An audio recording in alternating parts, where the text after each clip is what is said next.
हे विष्णु भगवान की जय, लक्ष्मी मैया की जय, क्षीर सागर की जय, शेषनाग की जय, नारद मुनि की जय, गरुड़ बाबा की जय। हे प्रभु, मैं वैशाख महात्म्य के 13वें अध्याय का पठन शुरू कर रहा हूँ। ब्रह्मा जी कहने लगे कि हे यम, इसमें क्या आश्चर्य की बात है, क्यों दुखी होते हो? सद्गुणों से ईर्ष्या करना मरणांतक होता है, उसके उच्चारण मात्र से ही परम पद की प्राप्ति होती है। फिर राजा के शासन से विष्णु लोक को क्यों न जाएं? जिनकी जिह्वा पर हरि ये 2 अक्षर विराजमान हैं और जो विष्णु भगवान को प्रणाम करते हैं, स्मरण करते हैं, वो उनके गुणानुवाद गान करते हैं, उनको अश्वमेध यज्ञों के समान फल मिलता है।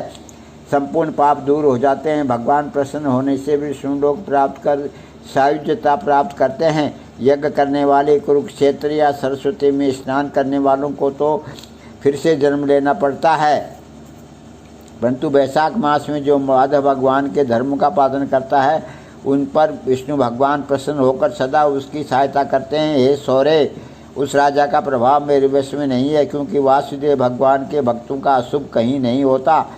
उसको जन्म, मृत्यु, जरा, व्याधि आदि भय नहीं व्यापते। स्वामी के नियुक्त कार्य करने पर देहधारियों को कुछ अपराध नहीं होता। हे यम, जब तू इस कार्य के करने में असमर्थ है तो तेरा क्या दोष है? तू शोक मत कर। ब्रह्मा जी के ऐसे वचन कहने पर यम बहुत दुखी हो दीन वाणी से कहने लगा, हे तात, अब मुझे अपने काम पर आने की इच्छा नहीं है। इस महावीरवान राजा को जब मैं अपने धर्म से चलायमान कर दूंगा तब कृत होऊंगा। हे कृपालु, आप मेरे इस कार्य को सिद्ध करा दीजिए, तब मैं फिर शासन करूंगा। ये बात सुन ब्रह्मा जी यम से कहने लगे कि इस विष्णु धर्म परायण राजा का निग्रह तू नहीं कर सकता। फिर ब्रह्मा जी यम को साथ ले क्षीर सागर में विष्णु भगवान के पास गए और सांख्य योग द्वारा स्तुति करने लगे। तब विष्णु भगवान प्रकट हुए तो यम और ब्रह्मा ने प्रणाम किया। तत्पश्चात विष्णु भगवान ने आने का कारण पूछा। ब्रह्मा जी बोले, हे श्रेष्ठ, आपके दास राजा के शासन में सब मनुष्य वैशाख धर्मों को करके विष्णु पद को प्राप्त करते चले जा रहे हैं। इसी कारण यमपुरी शून्य हो गई है। इससे अत्यंत दुखी होकर ये यम राजा से युद्ध करने गया और उसको मारने का दंड उठाया। तब आपके चक्र ने इसे परास्त कर दिया और तो ये दुखी हो मेरे पास आया। हम आपके महात्मा भक्तों को की दंड देने की सामर्थ्य नहीं रखते हैं, अतः हे महाविभो, हम आपकी शरण में आए हैं। इसलिए हे प्रभु, उस राजा को दंड देकर आप अपने यम की रक्षा करिए। ब्रह्मा के ये वाक्य सुनकर विष्णु भगवान हंसे और ब्रह्मा जी व यम से बोले, मैं लक्ष्मी तथा प्राण और देह, श्री वत्स, कौस्तुभ मणि तथा वैजंती माला, श्वेत दीप, वैकुंठ, क्षीर सागर, शेष और गरुड़ का त्याग कर सकता हूँ, परंतु ऐसे भक्तों का कदापि नहीं त्याग सकता जिन्होंने मेरे लिए संपूर्ण भोग त्याग दिए, प्राण छोड़ दिए, मुझ में ही अपनी आत्मा को लगा दिया। उन्हें मैं कैसे छोड़ सकता हूँ? अतएव हे यम, मैं तेरे दुख को दूर करने का उपाय बताता हूँ। उस राजा को मैंने 10 सहस्त्र वर्ष की आयु दी है, उसमें से 8 सहस्त्र वर्ष बीत चुके। अब 2 सहस्त्र वर्ष की आयु भोग कर वह मेरी सायुज भक्ति को प्राप्त हो जाएगा। तब एक वैन नाम का राजा बड़ा दुराचारी होगा, वह सब वेदोक्त धर्मों का लोभ कर देगा। तब वैशाख के धर्म भी नष्ट हो जाएंगे, फिर अपने ही पाप से वैन जल जाएगा। तब मैं पृथु का रूप धारण करके पुनः धर्म की स्थापना करूंगा और वैशाख तोक्त प्रख्यात धर्म मनुष्यों को कराऊंगा। इस प्रकार है यम, तेरे कार्य की सिद्धि हो जाएगी, तू खेद मत कर। वैशाख के धर्म में निष्ठ महात्माओं द्वारा इस वैशाख मास में भी तुझे भाग प्राप्त होगा, राजा से भी तेरा भाग मिलेगा। तू खेद को छोड़कर पराक्रम प्राप्त होने योग बन।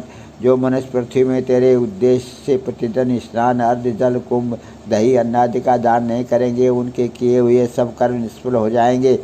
अतः तू उस राजा के ऊपर क्रोध का त्याग कर दे, वह राजा तेरा भाग देगा, क्योंकि वह मेरा अत्यंत भक्त है। और जो कोई प्राणी तेरा भाग देकर वैशाख धर्मों में प्रवृत्त हो, उनके धर्म में तू विघ्न मत करना। जो धर्म के पालन करता तुझे छोड़ केवल मेरा ही भजन करें, उनको तुम मेरी आज्ञा से अवश्य दंड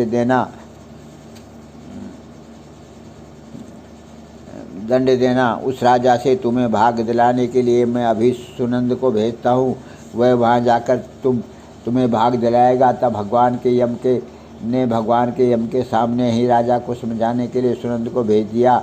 जो राजा को समझाकर पुनः भगवान के पास आ गया। ऐसा यम को आश्वासन देकर विष्णु भगवान वहीं अंतर्ध्यान हो गए। तब ब्रह्मा भी यम को समझाकर आज्ञा दे चले गए। यम भी कुछ प्रसन्न हो अपने पुरी को चला गया। फिर सुनंद की आज्ञा पर राजा ने अपने राज में सारी प्रजा को प्रतिदिन यम के निमित्त स्नान अध्यादि करने की तथा बैसाख के धर्मों में यम को भाग देने की सूचना करा दी कि अगर जो कोई धर्मराज का भाग नहीं देगा उसके बैसाख में दिव्य कर्मों का यमराज स्वयं दिए कर्मों को यमराज स्वयं ले लेंगे। बैसाख की पूर्णमासी के दिन पहले धर्मराज के लिए जल का घड़ा धर्मराज के लिए जल का घड़ा, दही तथा अन्य दान करना चाहिए। फिर पितृश्रों के निमित्त, गुरु के निमित्त, पीछे जनार्दन मधुसूदन भगवान के निमित्त उनकी प्रतिमा बनाकर धर्म के चलाने वाले गरीब ब्राह्मण को शीतल जल, दही, अन्न, तांबूल, दक्षिणा और फल कांसे के पात्र में रख अर्पण करने चाहिए।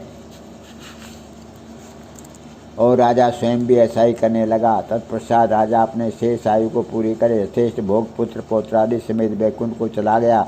फिर वेन नाम का एक महानीच राजा हुआ। उसने सब धर्म और वैशाख धर्मों को लोप कर दिया। अतः सब प्राणी धर्मों को करना भूल गए। इसी कारण वैशाख शोक धर्म बहुत प्रसिद्ध नहीं रहा। विष्णु भगवान के कोई बिरले भक्तहीन धर्मों को जानते हैं। बोलो विष्णु भगवान की